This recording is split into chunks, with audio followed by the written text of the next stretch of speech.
All right, welcome everybody to today's webinar. If you can hear me, feel free to just write a hello in the chat. And we're gonna go ahead and get started in about a minute as we just wait for people to trickle in. But yeah, super excited to meet you all. Feel free to also kind of just introduce yourself, your name, where you're from, where you're based, what do you do, and let's just use a couple minutes just to kind of meet all of you guys. Cool. So we have Whitney. She said that she can hear me. Awesome. Hi, Whitney. Nice to see you. Tobias says hello. Wow, from Poland. Welcome. Is it Bogi? I hope I'm saying it right. Ahmed from Canada.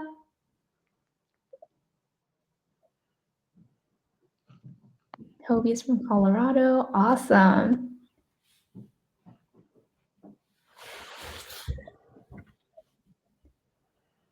Cool. So we have quite a few people here that are joining us today. Andy, are you ready to get started? Should I start my little intro? Are you all Anytime. good? Oh yeah, all good. Awesome, cool. Well, welcome everybody again. My name is Chelsea and I am a community admin here in the Maintenance Community Slack group, which is a community of over 3,000 maintenance and reliability professionals, and we are only growing. And so we hold a ton of discussions there. We host live webinars like this one with industry experts like Andy, and we share a ton of resources and so much more. So please join us if you aren't already in this free community. And I just want to let you all know that we are also recording this webinar, and the recording will be available to you and on demand as soon as we end our session here. And you will all be receiving an email with the link to access the webinar anytime and anywhere. I'm really stoked for today's webinar. We have Andy here who will be speaking on the topic of how to harmonize, operations and maintenance within your organization. But before I pass the mic to him, I kind of want to go over some quick housekeeping.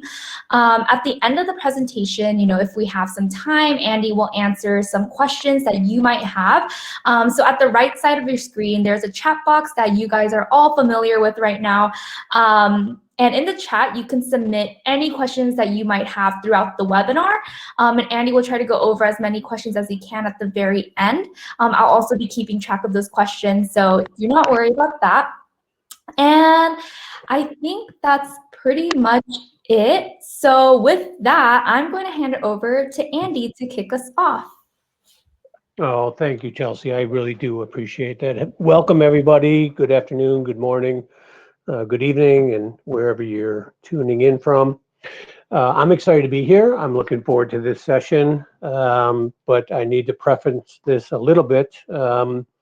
I'm coming to you live from my laundry room because I'm having actually a new roof put on my house today. So if anybody hears Michael Flatley's Lords of Dance in the background, you understand what it is that that noise is. So with that said, if you hear some banging, you'll know exactly what that is. So I apologize from the very get-go on that one. But my wife is happy because while I'm in here, I'm also doing the laundry. So I'm killing two birds with one stone. We're going to get into, as Chelsea said, this whole relationship between operations and maintenance. Now, let me start, way back in my career. I started in operations, so I came up through the operations group. I didn't really understand maintenance, but now I've been working in the maintenance field now for close to 20 years, and you'll see this actually on the next slide right here that I'm going to show you. But my background mainly has been in the operational side of the business. I literally, and this is true, I literally started sweeping floors in a warehouse. That's how I got in manufacturing, and I worked my way up through all these couple different companies, and I worked my way up into some of these other titles that you see. I was a global distribution and warehousing manager. In the semiconductor industry, I was a director of global sourcing and materials in the medical device industry. And then I was a plant manager in a manufacturing plant for a number of years.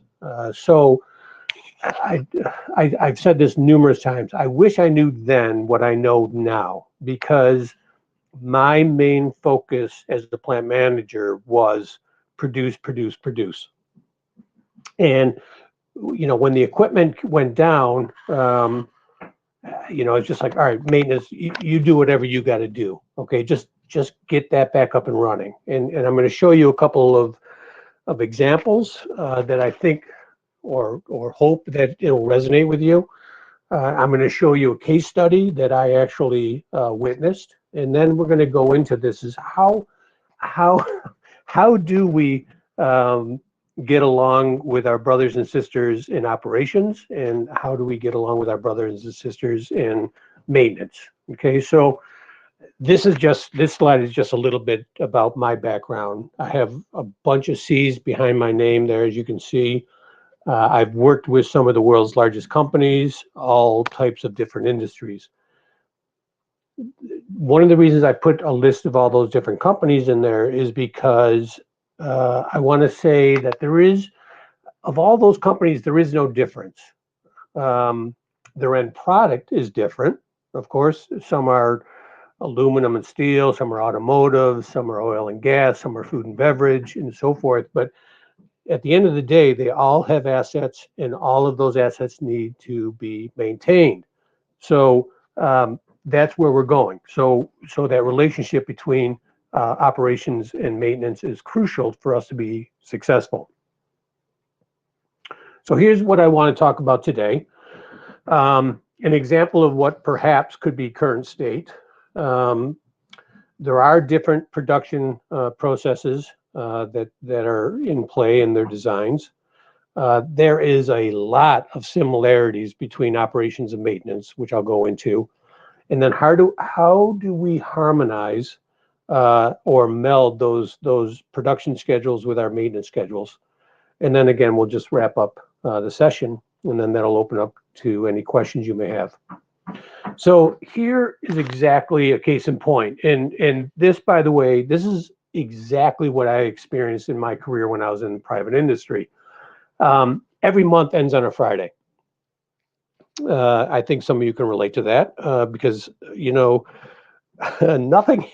nothing seems to happen during the week. But then, of course, on Friday at 4:58, that's when all the stuff tends to hit the fan, right? So here we are at the end of the month. It's a Friday, and my maintenance manager came into my office and said, "Hey, look, we have a piece of equipment down, and I don't think it's going to last, okay? And it's about to go."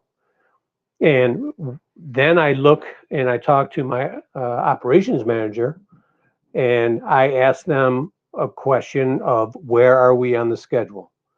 And their response would be, look, we're running behind schedule on this customer order. We need to keep that equipment running so we can finish the order, and then we could shut it down, and you can do maintenance, you can do whatever you want to do on that. I don't know what it is. So in other words, maintenance, get the duct tape, get the baling wire, stick your finger in that dike, just get me through this production run so I can meet my customer order. And then what I'll do is I'll approve overtime for you guys to come in tomorrow, Saturday, to do the necessary repairs. Somebody go down to procurement, you tell them the parts that we had, because of course we don't have the spare parts, right? Of course we don't have the spare parts. So we need to contact our supplier. We order the parts because we need to have those overnighted for a Saturday delivery. So my maintenance technicians can come in tomorrow at overtime, time and a half, to do the repair.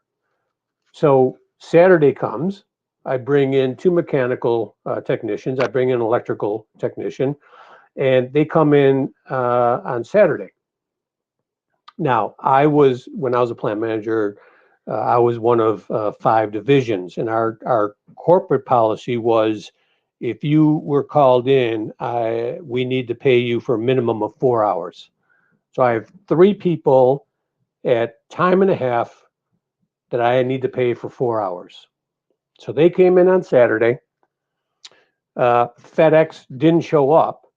And the reason that FedEx didn't show up was because somebody in procurement didn't mark that box. When they placed the order, they did not mark that little box that says Saturday delivery.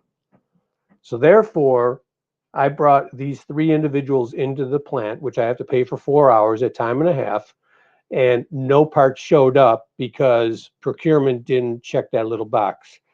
So now they go home, the equipment is not repaired, and now Monday comes around and that equipment is now down and we can't run production through it because I have no parts. So now we have to wait for FedEx to show up with the parts, then we can put the folks on the equipment to get it repaired. So this is this is a real life. This actually happened to me. I'm going to tell you this happened more than once. Okay, so when I say, does that sound familiar? That's the craziness of how, we're not working together. Okay, this next slide, this is an actual case study. This is what happens when we don't manage our money-making machines, because that's exactly what they are. Those are money-making machines. Okay, so we are in business to make money. And if those machines are not operating, we are not making money. So this slide right here that I'm showing you is, and this is the way I explain it, this is the most powerful slide that I ever created by accident. Okay, I would love to tell you that I'm incredibly intelligent. I knew exactly what I was doing when I was creating this graph, but the reality is I stumbled into this graph. Okay, I was doing an assessment with a company years ago. You can see the date there, back in 2007. I was talking to the maintenance planner, and one of their KPIs was PM compliance.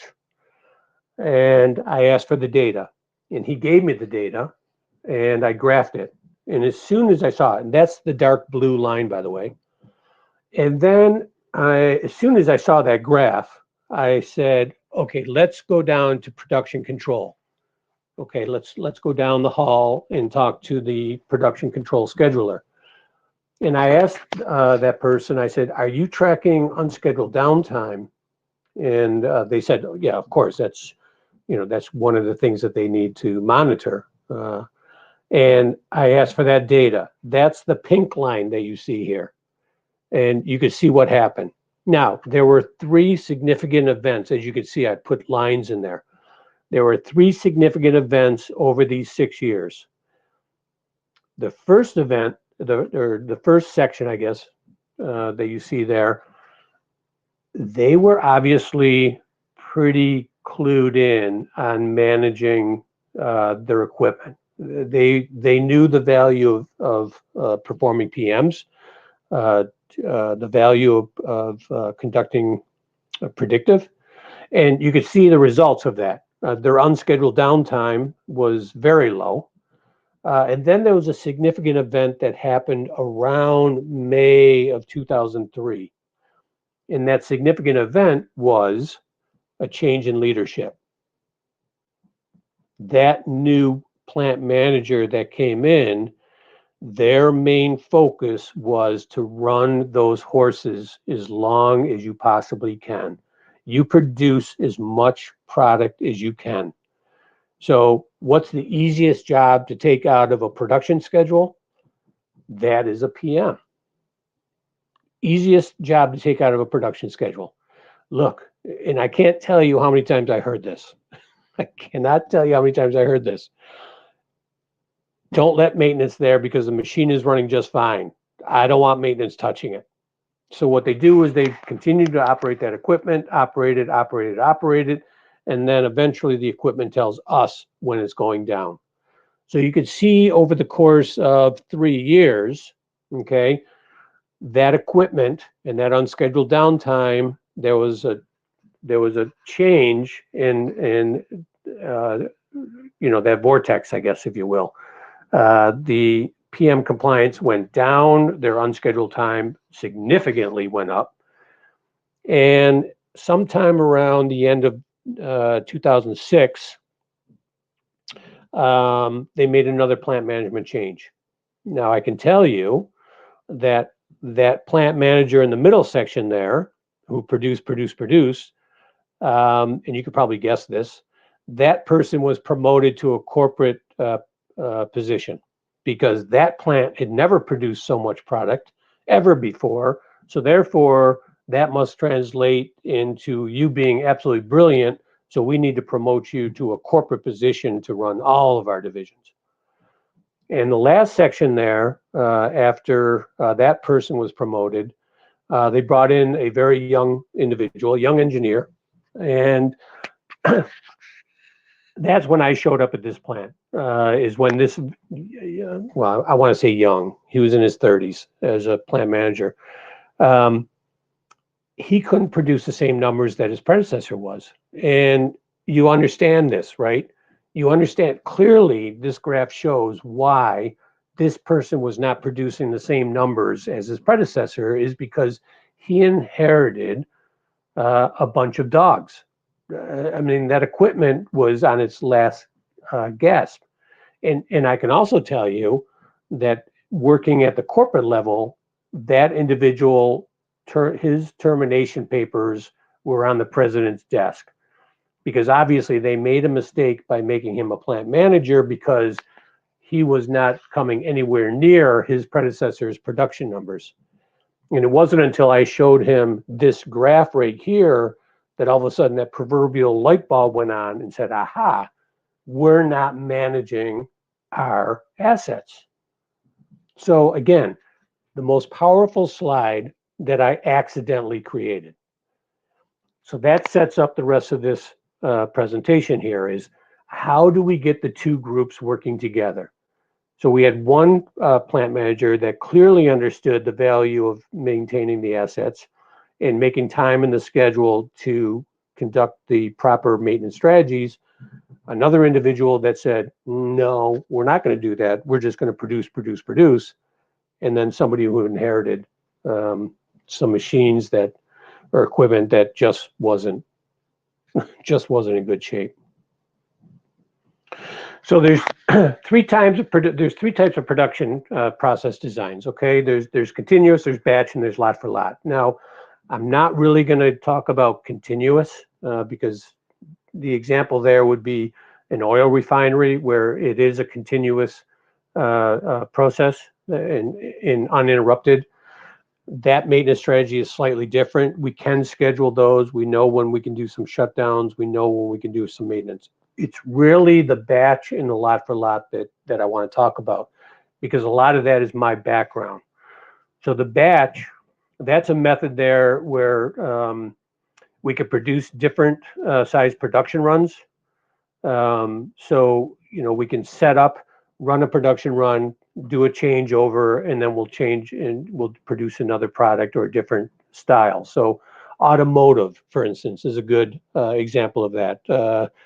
One of the clients you may have seen on that one list I showed you was Honda. So at one point, they'll run Camrys on that line, and then they'll do a changeover and they'll start running Odysseys, minivans. So that's a little bit about the batch run. The lot for lot, which is also called discrete order quantity, that all that is I get a customer order for 10,000 widgets or whatever that quantity may be, and that's what we run. We run whatever the quantity that was ordered by the customer. So in either one of those, mostly lot for lot, we'll run what's called an MRP or materials requirement planning. So I put in here car doors or components for automobiles. That would be a good example. So we want you to run car doors for Camrys, or we want to switch over and run a car door for perhaps their minivan. So that would be an example of that. So those are really the two that I'm going to be concentrating on. When we talk about how do we plan for that? So now I'm in the production world. I'm in the operational side of the business, okay? There's two methods that we use. There's MRP1 and then there's MRP2. So the original MRP had three functions. What is the master production schedule? What is the bill of materials we need to make up this component or whatever that end product is? And what is our current inventory of some of those sub-assemblies or some of those components? And then we moved into this thing called MRP2, which then advanced it, okay, to what is our machine or equipment capacity, okay? What is the demand forecast for that asset? What is our resource availability? And then it can also include our general accounting. Now, there's three things I want to pull out on this slide right here. The first one, we got a schedule. The second one is we have a bill of materials. And the third one is we have a resource availability. You're going to see this in a slide or two. If you look at that, there's not a whole lot of difference between production or operations and maintenance, okay? The other thing is three ways to schedule. We can schedule by what's the earliest start date that we can begin this production run. What is the last finish date that we need to? So that's back scheduling. And then there's this third option there which is called common sense. So again, for perhaps my SAP users, that second bullet there might be our last available finish date or our LAFD. But in MRP2, it can take a combination of how early can we start this, okay? And then what is the due date to the order? And then let's back schedule that from that based on all these steps that we need to take to produce that. So again, just to go a little bit on my operational side, my production side, all right? So MRP is a software-based solution, and it is used by just about every ERP system out there, okay? Now, there are some companies out there that try selling software. Some provide, they say supposedly they have a planning and scheduling software system. Some of them have some other solutions to doing these things, but they're not a true material resource planning software because they don't look at the inventory, they don't look at the resources and things like that. So just be cautious. There are some software companies out there that are trying to sell you sort of a bill of goods, to be honest with you. Some of them are trying to sell you to be quite honest with you, some of them are trying to sell you an enhanced Microsoft Excel spreadsheet. So just be aware of that. That is not a MRP system. That is not part of your ERP. So with this, we can create detailed production schedules using real-time data to help us schedule some of those production runs. It is well suited for our manufacturing environments where there are multiple materials and components and there are multiple steps. So I'm going to come back to that second bullet right there in just a slide or two.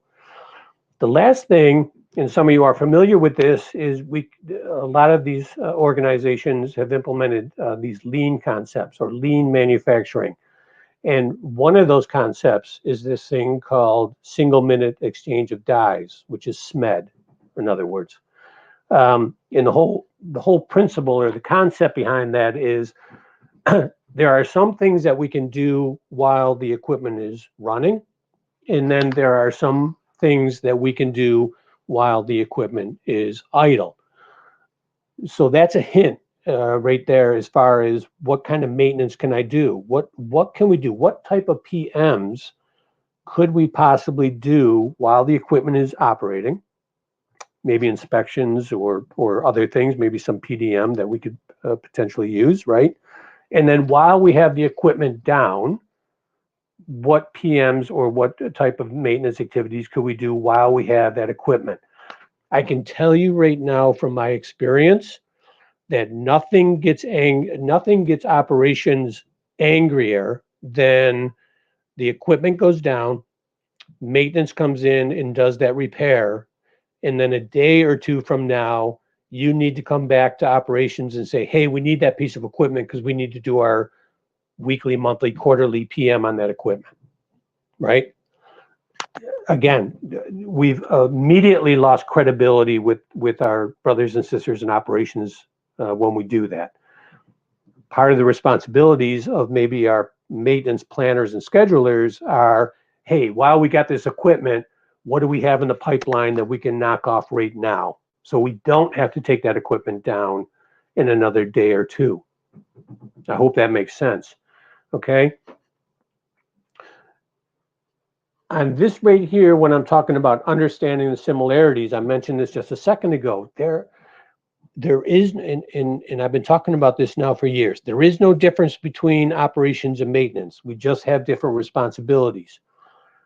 But some of the requirements for operations is you have a production schedule, because at one point in my life, I was a production scheduler. You have a bill of materials. Okay, we need X number of parts or X number of pounds or X number of this, right? And then we throw it together and that makes up whatever this is, the end product, right? And then we need operators. We need the resources to convert those materials into a finished product. And then, of course, we need the equipment and the availability of that equipment to convert those raw materials into a finished good. Now, if you look at the maintenance requirements, they must have a maintenance schedule. They have what's called an equipment bill of materials. Okay, so they have a bill of materials.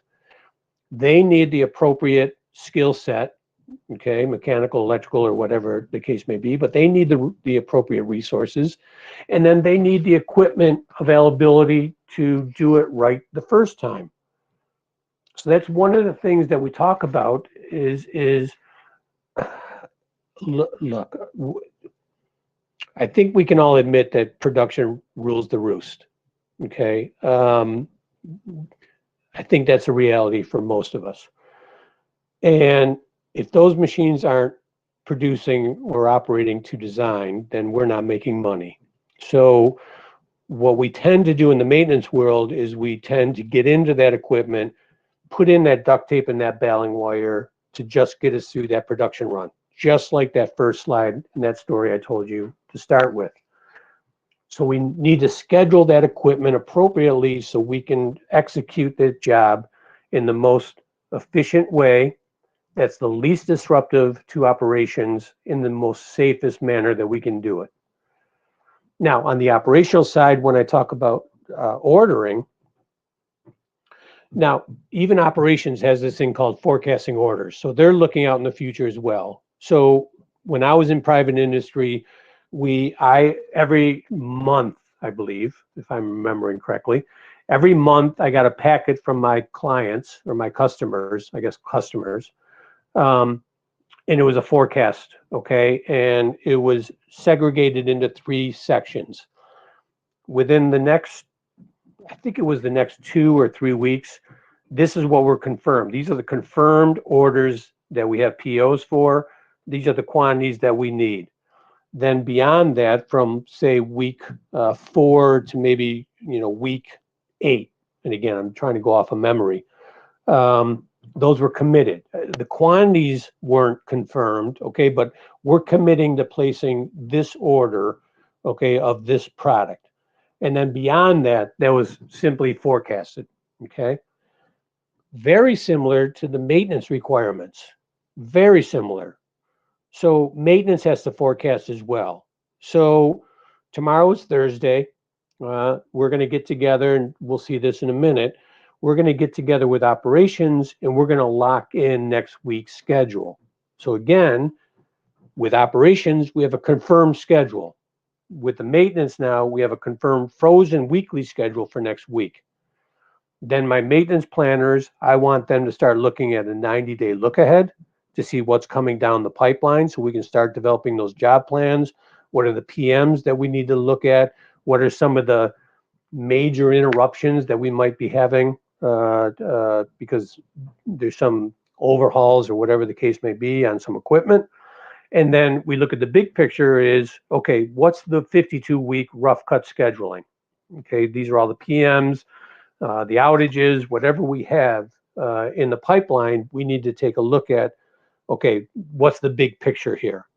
So very similar to the operations when we're looking at the short, medium, and the long-term forecasting of what's coming down.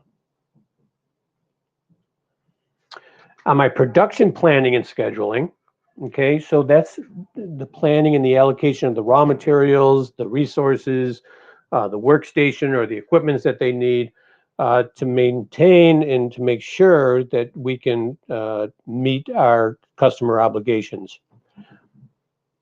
Those familiar with it, we have this thing called routing, okay, within that production order. So that is the method or the path that we need to follow during each step of the manufacturing process. Okay, so that refers and that defines the process of converting raw materials through to the production and finished product. All right, and then there's the production scheduling, which is the management of those processes through the facility. And then a good production plan then makes the best use of our available resources to deliver our orders on time to our customers. On the flip side, we got maintenance planning and scheduling. All right, so the planning is then the what, the why, and the how.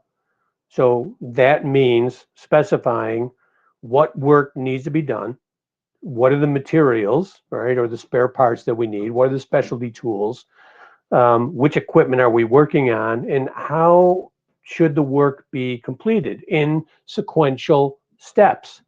So that is exactly like the production. That is our routing. So this is how we do it. These are the sequential tasks on how we disassemble, repair, reassemble, very similar to operations. The scheduling side of maintenance then, all right, is when are we going to do it and who does it? And we do that because we need to optimize our resources. And again, as I mentioned before, minimize the interruption to operations. And most importantly, let's do it right the first time. It always seems that we have time to do it over again. Somewhere along the way, I have some information that 63% of maintenance activities are self-induced, which means maintenance-induced maintenance. And that's exactly what that bullet is talking about. Do it right the first time. All right. So how do we fuse the two together to, I guess, work in perfect harmony? When we get together, the two groups, and I do ask this when I do trainings and things like that, I have a cross-functional group in those trainings. You know, I'll ask the operations group who do they get their paycheck from, and I'll ask the maintenance group who they get their paycheck from, and inevitably it's the same company. So that's what this is talking about right here. So when we work together with the planning and scheduling, it does have significant benefit across all these different areas of the organization, and that can include things like our budgeting, because we're improving our inefficiencies. We are reducing our equipment downtime. We're increasing the availability. We're improving the quality because we're doing it right the first time. Our efficiency improvements increase because of operations and maintenance utilization. Some of those bullets right there, for those of you that are familiar with OEE, that has a direct impact on overall equipment effectiveness. Well, not most important, but one of the most important bullets here is our improved customer service levels. If we continually deliver our product late to the customer, it's not going to be too long before they're no longer customers. And over all of these is safety. And we could spend a whole lot of time talking about that for proactive versus reactive and what are the safety records when we're in each one of those paradigms. Okay, so when we're in a proactive environment, our safety records are much, much better than being in a reactive environment. So then we get into this thing called communication. And there's several. Now, I'm not a strong advocate for, hey, we need more meetings. I'm not. Matter of fact, the less meetings we have, the better. But communication is the key to successfully executing both the operations and the maintenance schedules and the activities. And there's a couple meetings that I do like and I do recommend. One is our daily cross-functional meeting. When I was a plant manager, I called my meetings the sunrise meeting because we had it first thing in the morning. But it's exactly what this is talking about right here. What's happened in this example I showed you, this meeting is called the YTT. What's happened in the last 24 hours in the facility. Okay, so let's update that. What are some of the activities that are going to happen today? Operations, according to the schedule, you committed to shutting down, this equipment at 10 o'clock this morning. Is that still a go, right? Or where are you on the production? Is that still going to go? And then here's a heads up about something that's going to happen tomorrow. For instance, when I did some work in the cement industry, there's some equipment that needs to be shut down 24 hours in advance so it can cool down so we can have access to that equipment. So here's a little bit of heads up about what's coming down tomorrow.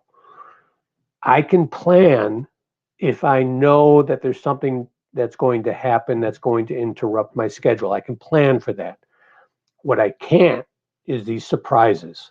So that's what this meeting is about. What's happened in the last 24 hours? Let's update on the schedules. Okay, what's the activity for today? And then here's a heads up for tomorrow. The weekly scheduling meeting, which I'll talk about in the next slide, I think, is, okay, operations and maintenance, we're going to get together and we're going to lock in next week's schedule. So we understand, what you need to do, operations and maintenance, we understand what you need to do, all right, on your end. Again, another meeting between the two groups is maybe a monthly or quarterly look ahead. So we discuss major projects, outages, things like that. Anything that will have a significant impact on operations, just a heads up again, so we can plan for that. And then another tool that I really like a lot is our daily visual management boards. Again, going back to some of our lean concepts. So here's our daily visual management boards. These can be either in operations offices or maintenance offices or boards out in the department.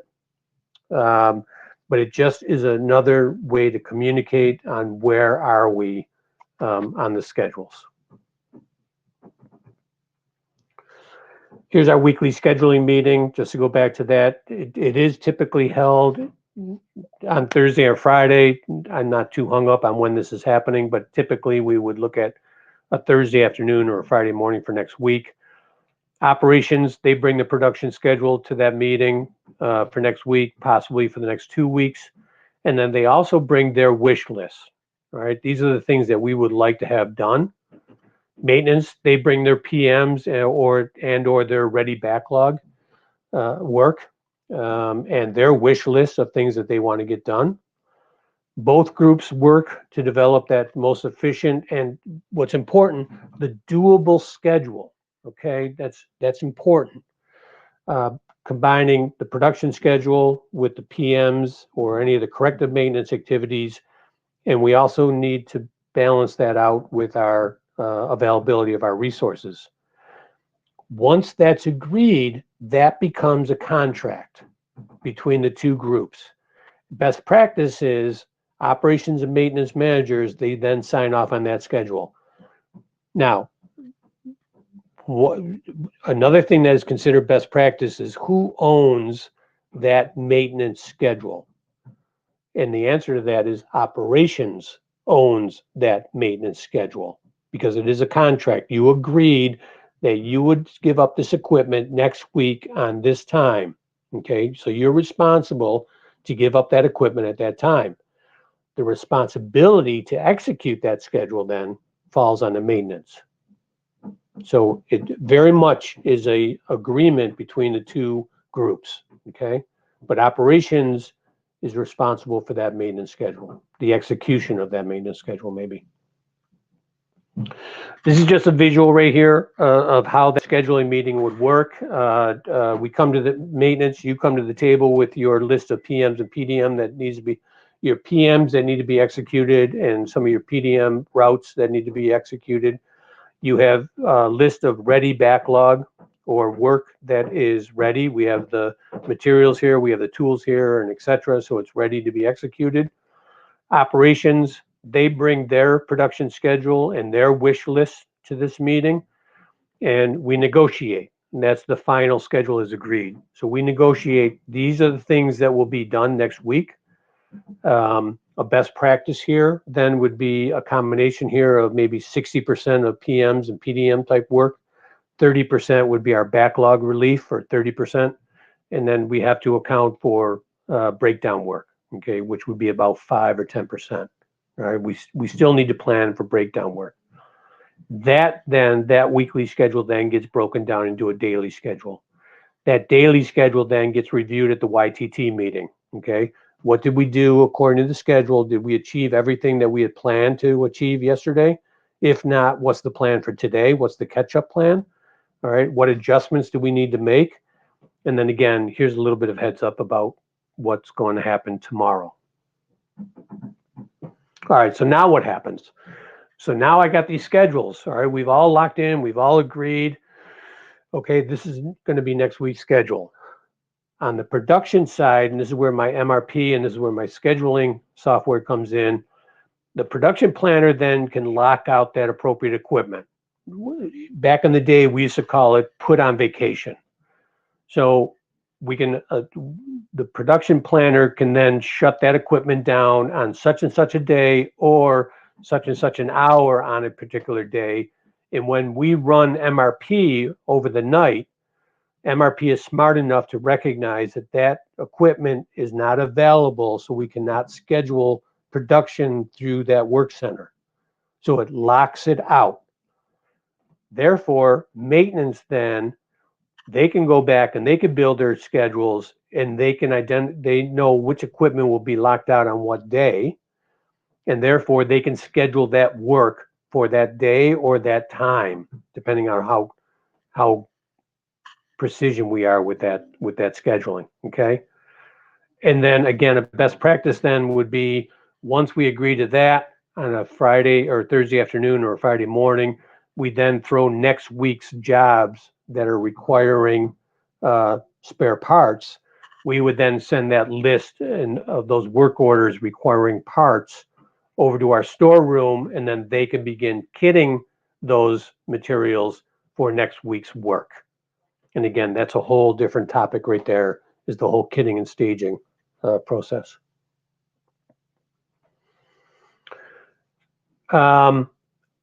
This right here is when we are in sync, okay? Our operations and maintenance support can deliver. Now, based on current state, and we want to move more towards a proactive culture, I guess that would probably be the word I want to use. Look, in order to get there, based on this study here, our expenses actually increase. Okay, we need to get those assets or that money-making machinery back up to some level of asset health. So our expenses actually increase up to 30% in the first year, because we're doing PM optimization, or we're doing some reliability engineering type things. We're introducing maybe some PDM technologies into this thing. So we're doing all of the right things to get our assets back up to some level of newness or some level of health. But then look what happens after that, okay? And this is when we're working in unison.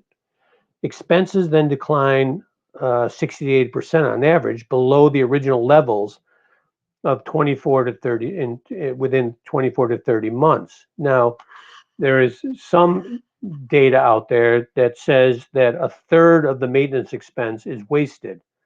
That makes sense to me, because Again, another study showed that 63% of our maintenance activity is self-induced. Okay, so 63% of our activity is maintenance-induced maintenance, and a third of our maintenance expenditure is wasted dollars. I can understand that second bullet. When we're working in unison, our machine breakdowns decline 50 to 60% because we're maintaining our assets. All right, there's a KPI that we can use there, and that would be our mean time between failures. Machinery downtime declines 60 to 80% because we are fixing it right the first time, and we have maintenance planners who are developing detailed job plans on how to repair that equipment the correct way to a level of QA QC from the very start. When we stabilize the system, then our spare parts inventories can decline 20 to 35%. Now, it's not on here, but I can tell you that 58% of our inventory in the storeroom has not been touched in over 3 years. Okay, 42% of what we would consider active inventory, or at least one inventory turn a year, 60% of that inventory is overstocked. So a lot of organizations will bring me in to do a storeroom assessment, and a lot of times the reason they bring me in is because they want me to tell them how much more space they need. And the reality is I've never recommended, ever, okay, increasing the size of the storeroom. Quite the opposite. Is you have too much stuff. The idea being is you don't have the right stuff and your inventory levels are not appropriate to maintain this facility.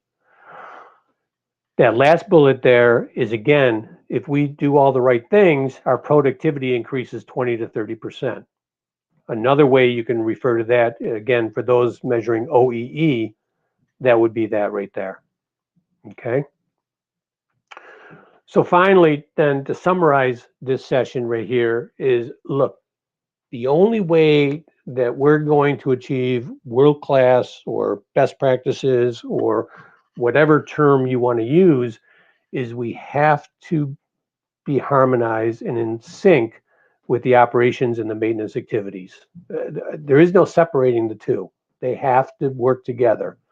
And for organizations, they will never really fully realize their optimization until both those groups work in unison. All right. And the other thing is, if we do the right things, the numbers will take care of themselves. I can tell you right now, when I was a plant manager, I chased KPIs.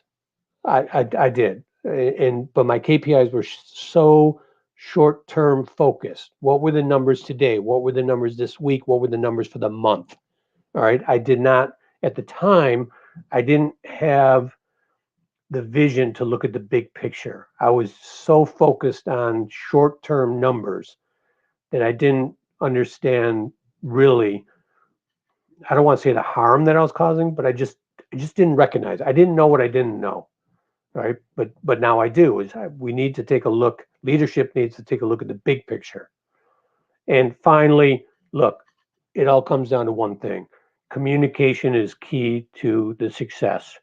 A lot of organizations that I work with, breakdown means break time. And, the operators know their equipment, right? The operators know their equipment. It's like you and your cars. We know when there's something wrong with our cars. They use 4 of their 5 senses. They can see it, they can smell it, they can hear it, they can touch it. We really hope they're not licking it, but you understand that. So early detection is critical. That's how we prevent some of these catastrophic failures. So, once we hear something up with the equipment, it's just not sounding right, we need to communicate with that with the maintenance group, and that's how we start working together. Okay. So really, that's all I have for that. Again, that was a very high level, very broad overview of how the two groups, should and must work together to harmonize both groups. And with that, Chelsea, are there any questions? Thank you, everybody that stuck around for that. Chelsea, any questions? Yeah, thank you so much, Andy, for sharing just your expertise and knowledge so that our community can, learn and grow together. And you make really like complex topics super digestible and easy to understand, even for someone who is new in maintenance like me. So I really appreciate that. But yeah, we do have quite a few questions here that I'd like to go over. This is from Felix. Who is responsible for production? Is it the plant manager or process operation manager? Well, I'm going to say the process operations manager. This is a touchy one. All right. So, because again, I was a plant manager. So let me take everything off the table. Let me take safety because that's obviously number one. Safety is number one. Okay. I think everybody agrees that safety is number one. At the end of the day, to be absolutely honest with you, at the end of the day, I was responsible for one financial statement, and that was the P&L. Did I make a profit this month or did I lose money this month? So the responsibility to execute that production schedule, I'm going to put that responsibility on my production group. Okay. Awesome. Moving forward, another question that Felix had was, what are the requirement differences regarding equipment availability for maintenance versus equipment availability for production? Oh, well, I mean, that's going to be based on what are the production requirements out of that equipment, and then what are the maintenance requirements on that equipment. So again, on the equipment, on the maintenance side of the equipment, we're looking at, okay, what needs to be done daily, weekly, monthly, quarterly, biannual and annual. What are those hours?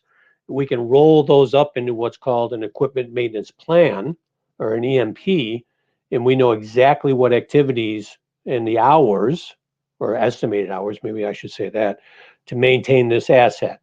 Now, operations needs to understand that in order for this equipment to remain reliable, they need to make sure that we execute whatever that equipment maintenance plan states that we need to do to keep these assets healthy.